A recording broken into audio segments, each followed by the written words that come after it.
Alright, magandang umaga na ho sa lahat natin ng mga viewers, Luzon, Visayas at Mindanao all over the world. Welcome naman sa ating panibagong video, panibagong reaction, mga ka-action, mga kakamping. So, una sa lahat, pagpasensyahan nyo na, medyo maingay ang ating audio. Gawa ng may mga naglalaro ng mga bata dyan sa labas ng bahay. Maraming salamat sa lubos nyong pag-unawa. So, alam naman ho natin kagabi, no? Putok na putok ho sa social media itong pag-reject ng ICC sa hinihingi ng kampo ng Duterte na interim release. At dahil ni-reject, napurnada ang happy-happy ng mga DDS.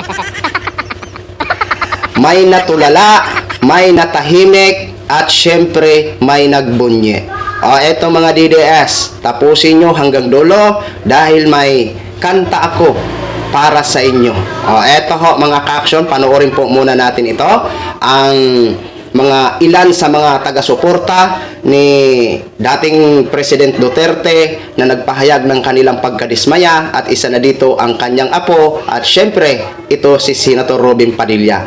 After nito, i-play natin ang isang video na kung saan may mga nagbunye. O eto ho mga ka-action, panoorin po muna natin. Natulala at natahimik naman ang Duterte supporters nang marinig ang desisyon ng ICC Appeals Chamber. Ang pamilya Duterte tanggap daw ang desisyon. Aniya sa frontline sa balita si Bril Montalvo ng News 5 Mindanao.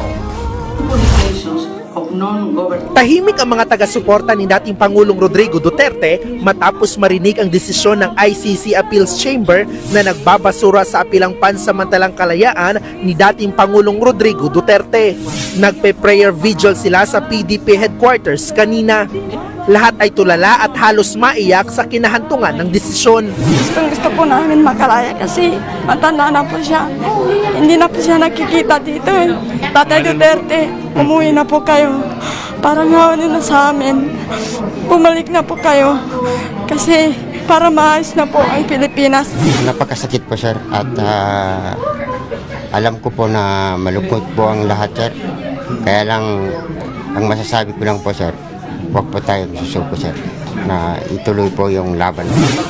Tanggap na ng PDP ang desisyon at patuloy daw na susuportahan si Duterte. Ang partido po ang PDP laban, patuloy po ang kanilang magiging activities. Kung meron pong maitutulong ang partido pagdating naman po no, sa request ng family, kung makakatulong po ito sa kaso ng aming chairman, kasalukuyang chairman, gagawin din naman po ito ng partido.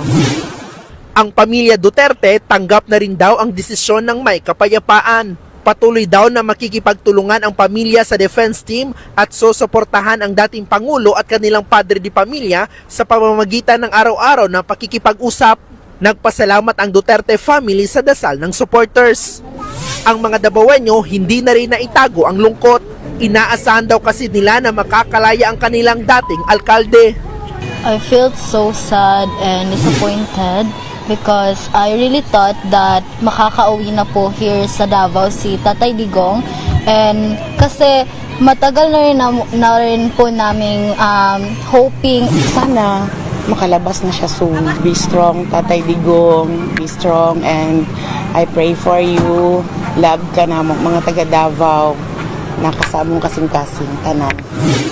Ang apo ni ex-PRRD na si 2nd District Representative Omar Duterte hindi raw maintindihan kung bakit ibinasura ang depensa. Nasa The Hague siya para suportahan ang lolo. Hindi ko rin maintindihan bakit nag-reject lahat ng grounds. Ang si PRD po is 80 years old. It's a sad day for me. Pero later, kailangan ko mag-smile konti kasi mamaya magkita kami, dalaw kami mamaya.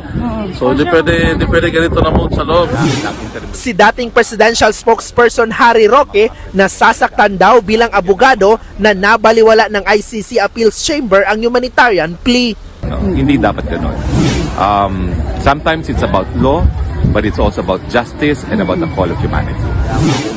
Si Senador Robin Padilla hindi rin maiwasang madismaya. Nung nagbabasa na yung judge, sinasabi na niya yung mga merits, sabi ko sa aking lawyer, wala na to.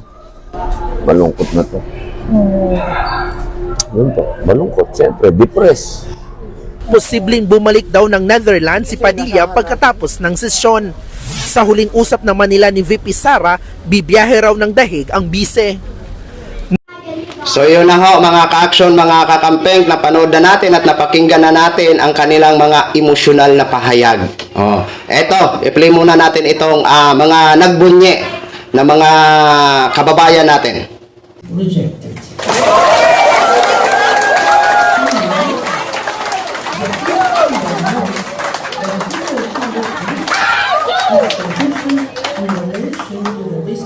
Enumerated in Article 58(1)(b) of the statute on the basis of a comprehensive assessment of the information before it.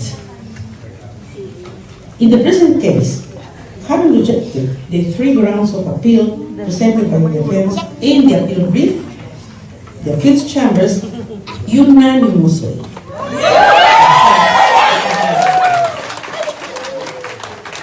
This brings us to the end of the summary of the appeals chamber judgment. The judgment will be notified to the parties and participants after the hearing. Translations of the summary will also be available in due course.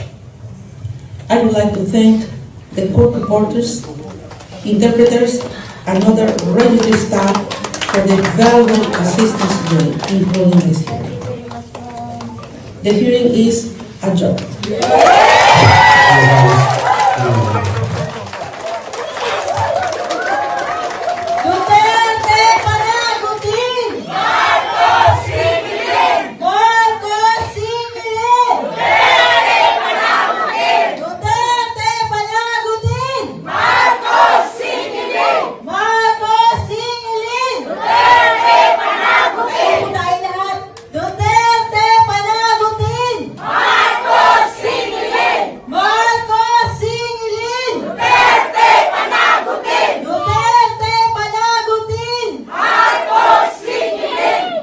So yun na ho mga ka-action, mga kakamping, no, napakinggan na natin o napanood na natin ang naging reaction ng mga nagbunye ng ating mga kababayan regarding sa naging desisyon ng ICC. Yan sila ang mga di umanong pamilya ng mga biktima.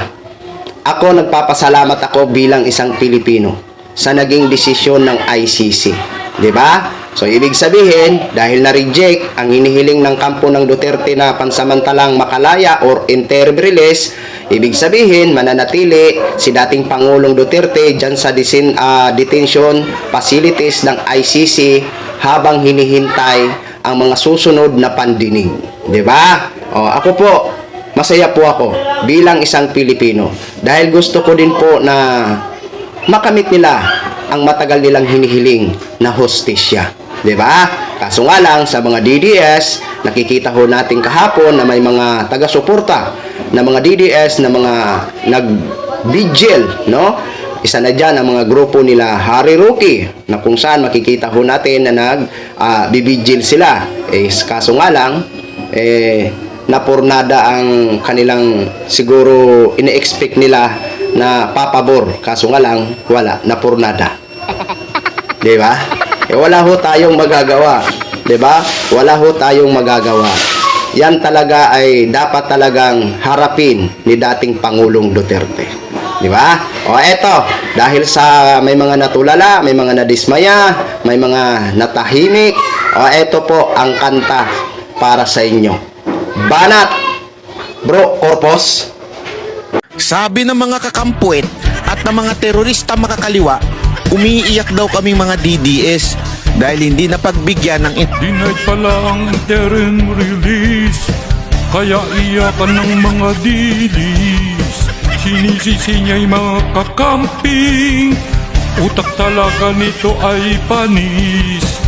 Kabilin-bilin ng Lifiona, magbigil kayo sa kalsada, sabay-sabay sumigaw ng bring him home. Baka sakaling ICC ay maawa, kasi si tatay ay matanda na, pero dapat hingi kayo ng pangkumba.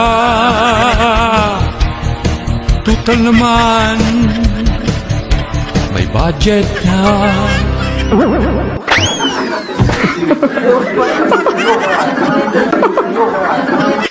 So yun na ho mga ka-action, mga kakamping no. Ang lupit naman ng lyrics ni Bro Corpus. O yan ang kanta ni Bro Corpus para sa inyo na mga DDS.